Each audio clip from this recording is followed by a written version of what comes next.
وهقول قصيدة بعنوان بنت قلبي. يعني هحاول انها يعني ممكن تكون قريبة شوية. لو تعلي صوتك احنا النهارده جايين بس نغزل، احنا جايين نتكلم في الغزل. تمام يعني. ودي طيب حاجة حلوة.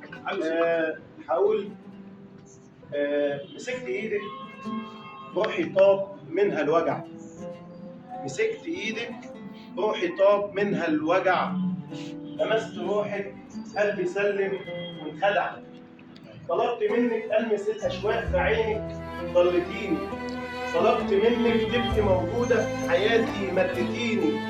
أنا كنت شخص جميل هنا قبلك، دلوقتي واحد طلب مني مش لاقيني. الله. كان فيها إيه؟ كان فيها إيه لو ضل نجمك في السماء؟ كان شافه قلبي اللي من بعده اتعمى، كان مد إيده لأجل إنه يلمسك رغم البعاد والمسافات وطول طريق سكتك، رغم الحقيقة ووحدتك كان طال وجودك وقتها. وديني جدك قلتها انت اللي انا لقيت لها، يا نجمة عالية عشقتها، يا شمس ليلي ولقيته، نورك بيرسم سكته ويسير في كل الأوردة. يا بنت قلبي يا بنت قلبي مش كده، كسر الضلوع والأفئدة لأجل احتوائك شيء فظيع. كل اللي بيقرر يحبك ليه يضيع، كل اللي كان عطشان ودائك ريقه جف من نور جمالك، والعيون قلبت خطف يا بحر هايج، بحر شعرك صاده جف. أول ما شفتك والألم قرر يخف.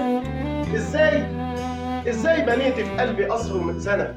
إزاي في حاجة مستحيلة وممكنة أنت اللي عالية بعيد عليا في السماء؟ أما أنا آخري أنا واحد بسيط جدا هنا من فوق بلادي بندهك، يا اللي انت قلبي بيشبهك. فبلاش وبلاش نهاية ما احبهاش.